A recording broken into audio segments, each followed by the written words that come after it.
Hey campers, George here, back in the man cave. Today, kind of an odd day. Mary and I are going to spend the day inside. It's kind of overcast and a little cool and windy outside, but perfect opportunity for me to have a look at some stuff. Mary's looking for attention. What I'm looking at right now is I'm working on winter time. And like I told you before, this winter, my plan, hopefully, is to get into ice fishing a little bit more. I've been ice fishing and I normally go with friends. We go out, we ice fish, we come back, and I don't really pay a lot of attention to it. Sometimes I catch fish, but most times not. And I thought this winter maybe I should just learn how to do it properly and probably be a little bit more successful at it. I started looking into what I'm going to need to do this. And this really all started when my friend Travis, my best friend, gave me an ice fishing house. It's a flip over. It's the Kanai, I believe it is. And it's from Clam. And it's a little one-man flip over ice fishing tent. And that got me thinking, maybe this is an opportunity for me to learn more about ice fishing, go out on the ice on my own and figure it out. So with that in mind, I started looking into what I need to do that. And oh lordy, I thought fly fishing was bad. Learning to fly fish cost me a lot of money, and it is an expensive sport. The rods and reels and fly line and everything like that adds up, and the cost of flies. Well, ice fishing is just as bad, if not a lot worse. What you need out on the ice to be safe, warm, comfortable, and to be able to fish really adds up in a hurry. So I made a list up and looked at it and started working through it. A little hard on my budget, so it's going to take me a while to get everything I need, but I'm working through it, and that's what I'm doing right now. My latest purchase I got from Walmart. Walmart had the best price, which kind of surprised me. Not only that, they had it at the local store. And what I'm talking about here is this guy here. Yep, a heater. After all, it gets a little chilly out there when you're sitting on the ice fishing. You need something to keep you warm and comfortable. Otherwise, you're going to be miserable and you won't be able to spend any amount of time out there. It just gets too cold. This guy is going to help me out there. And this is the Mr. Heater Portable Buddy Heater. Not specifically for ice fishing. It's just an indoor heater.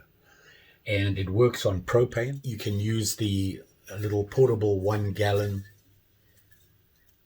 tank. Or you can get the external 5 gallon tank, which will help it last a little bit longer. My plan is to do that. But for right now, I'm going with this guy because I've got to learn how to use this thing safely. Not only that, I need to be able to maintain it. And one thing I read on all the reviews and everything on these, if you don't maintain your heater, you're going to get out there and it's going to fail on you. And if that happens, you might as well just pack up and go home right there and then. So basically the first thing I did was have a good read through the instructions. And it came with a packet of instructions, different languages. They did add this sheet of paper on it here to let me know that they've made changes since the manual. And what it says here, attention, Mr. Heater customer. Mr. Heater has improved the importance of the tip-over safety switch inside your heater. These are designed that if it falls over, it'll turn off. If you bump it or anything like that, it'll turn off. And they've made it even better. In other words, it's not going to take much to turn it off in a second. But that was the first on the cover sheet here. And in the manual, they go through everything from telling you about how to detect odors and things like that, of leaking stuff. After all, this is a heater. You have a big gas tank next to it. You want to be safe. So keep that in mind. You get one of these things, read the instructions. It's actually enlightening. A lot of stuff I thought I knew, I didn't.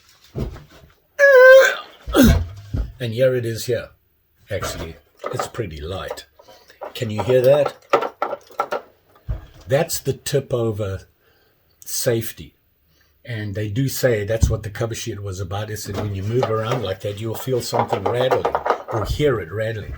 Well, it's the tip over safety.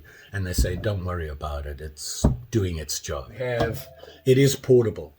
One thing I'm considering, and just simply because I like to look after my stuff, keep it clean, maintain it, and that sort of thing, is getting a carry case for it, a storage case. And they do have them. I can't remember the cost, but right now it's not my number one concern. Get that later and keep it safe. Because when I'm transporting it and that, I don't want it rattling around, banging against things. It's just going to cause problems. So you can get a cover for it. And I'll put a picture up here of it so you can see what I'm talking about. You have the heater. It's all one piece. A couple of things you should know. Here is the handle for it. It does have a safety grill on the front. On this side here is where you're going to connect your gas, whether you're going to go with a 1 can system or a 5 gallon thing. Now, if you get a 5 gallon tank, you're going to need adapters and things like that. And you're going to need, obviously, the hose to go out. The idea of bringing is that the tank is outside of the tent. On the other side here, pretty blank, and up here you have the controls, and on the back is just a back. And they have a bunch of safe lighting and instructions and everything like that right on the back for you. Beginning the video, gave you the specs. What I wanted to show you was a couple of the more important things. One, this is where you hook your gas up to. And if you look here, it has the standard propane attachment. Anything like a Coleman or anything like that will fit right in there. You can see it fits in there. And this actually moves. It angles out and allows you to screw it on and then push it back down, and it sits right in there nice and snug. Safety issues. Make sure you can't smell any gas coming out of it. Make sure it's not leaking, that connection, that you have it on there good. Don't over tighten it. On the front here, and hopefully you'll be able to see this. Let me bring the camera there. You can see that right in there is the pilot. So your pilot flame is right in the front, just like when you have a water heater or anything like that that uses gas, anything you heat with gas, your pilot light is what starts the heater.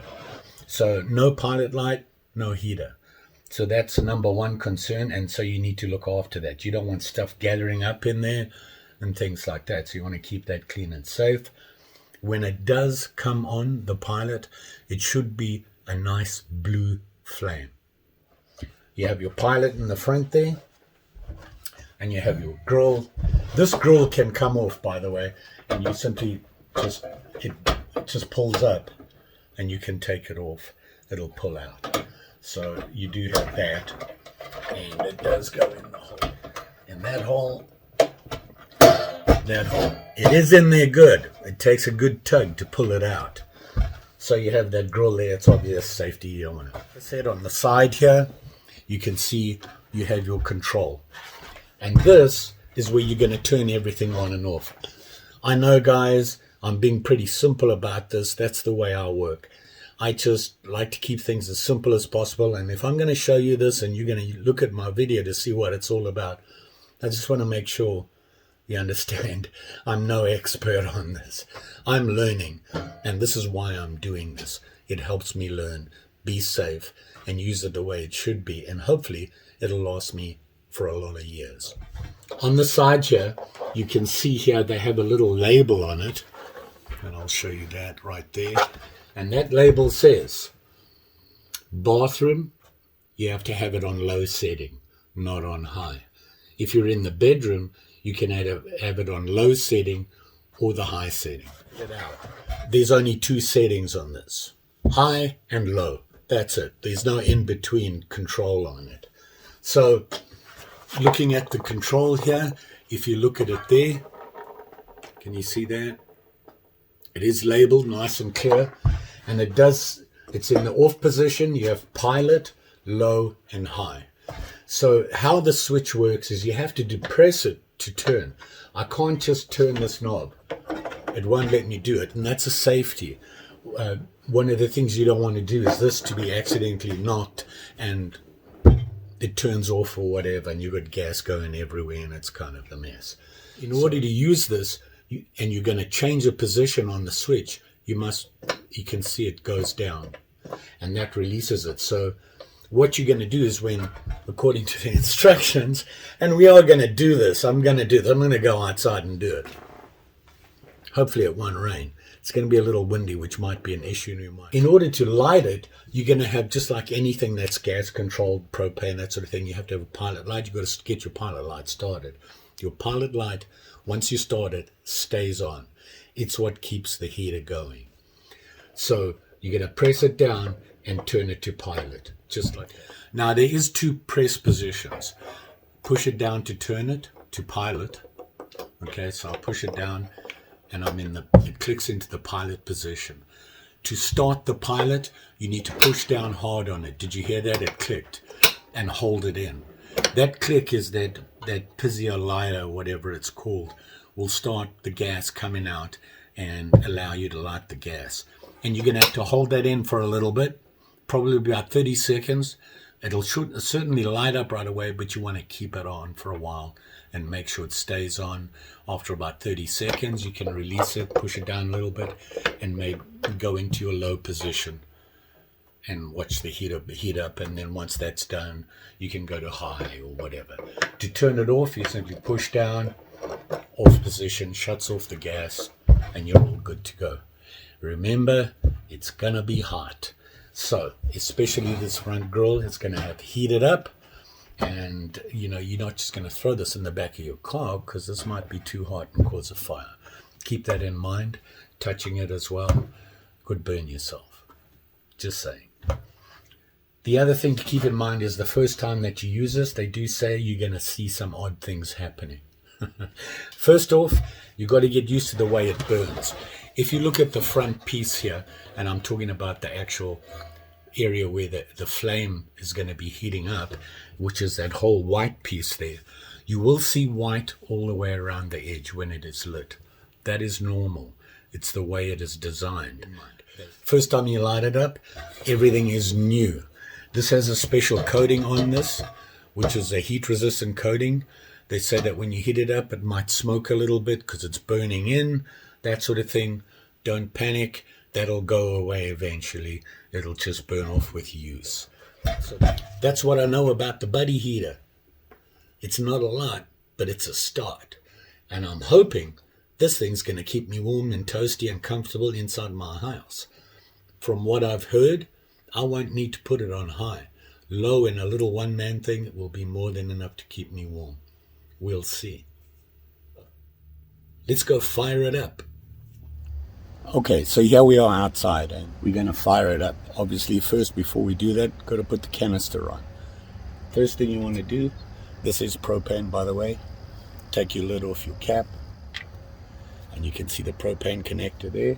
You're going to take this, and you're going to bring it up so that you can get the canister on there. Be careful putting the canister on. You don't want to cross thread it, and you don't want to do it more than hand tight. So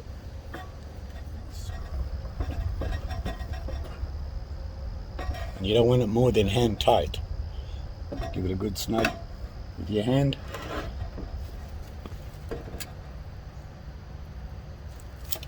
I don't smell any propane. The correct way to check it is to get some soapy water and put it around there and look for bubbles. The only reason I told you about that is some people cannot smell the gas. Keep that in mind. Make sure you know what the smell of gas is. Certainly propane and the way it smells. So now we got to fire it up.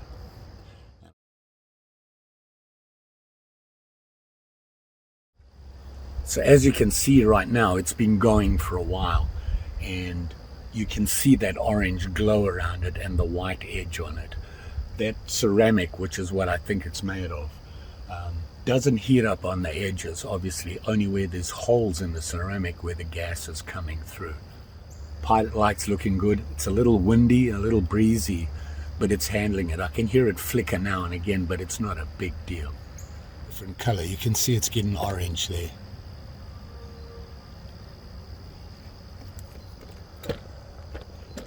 And I can feel the heat. While I'm sitting here, it's getting hotter and hotter. So as it's heating up, it's doing its job. And I'm thinking in that house, which is small, I don't want it on high. I'm going to probably let it heat up like this and then turn it to low once it's going, just to maintain the temperature in the tent. That's the plan. It gets pretty chilly out there.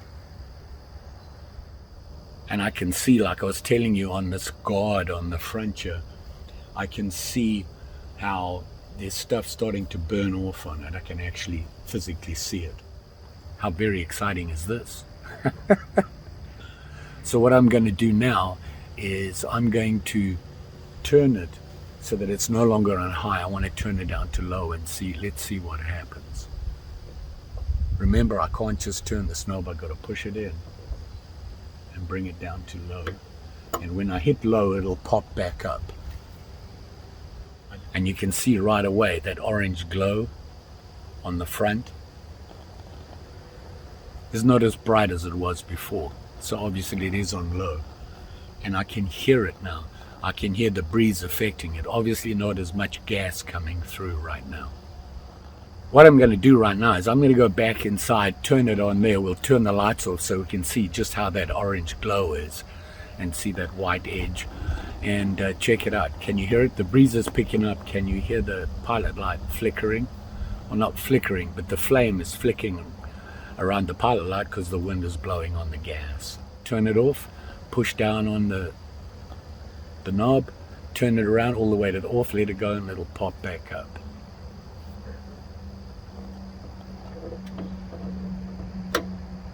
Just like that. Gonna wait a little bit, see if I can smell any gas or anything, and then if that's all good, we'll go inside and fire it up in the dark. So we're back in the man cave here, and I'm gonna fire it up again. So we're gonna go to the pilot, push down, pilot light lit up right away, and now you can see it, what I was talking about. So the pilot light is on, it's going. I'm gonna go over to high, and you can see right away. I'm going to turn the light off here so we can see it a little better. So there you can see the pilot light right here, and you can see how the ceramic is warming up right away where the gas is coming out. And you can see a little bit of flickering here. Is that a concern? I don't think so. If the whole thing was giving that flickering, or you having a big flame coming at you, that's a problem. But as it's warming up here, you can see that that flickering is going away. And it is on high right now. And boy, it's putting out some heat. I can feel it. You can see the pilot light right there. And it's a nice solid power pilot light right there. I'm going to turn it down to low and let's see how that looks.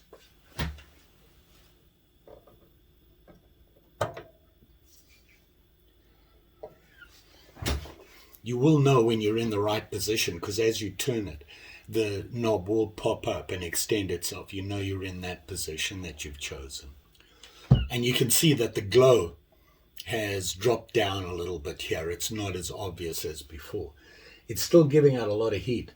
And I'm thinking that in my tent, I'm going to be using it on low, I think. I think I'll start off on high just to warm the tent up and then go to low just to maintain the temperature in there. Pretty cool. One thing I will say, one warning that they do give you is that I will say if you're using this indoors, you want to have adequate circulation and ventilation. One of the things is that if you're in a sealed unit and you're burning this, it's using up all the oxygen. and it's putting out carbon dioxide. You cannot smell the carbon dioxide, and it's not a good thing. So make sure indoors, if you're using this, you have good ventilation. Very exciting. Works like a charm. Can't say enough about that. How long it'll last? Hopefully I'll get a good solid number of years out of it. Just like anything else, if you take care of it, it'll take care of you. Because this, I believe, will give you about, on high, I think they said an hour and a half. That's not enough. I need way more than that to catch a fish. So going with a 5-gallon tank, I think, is the way I'm going to have to go. Which means I have to get the adapters. But that'll be another video. And I've got one more thing to say.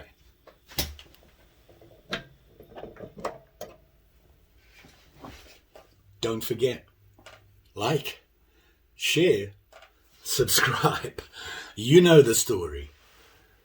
Pretty sure I'll be back. Maybe with something else that I need. I got to get an auger. I know that. Kind of pricey. And like I said, this is how much I paid for this. Not too bad. At least I'll be warm and comfortable. Just saying. Be safe out there. Thanks for watching. Bye.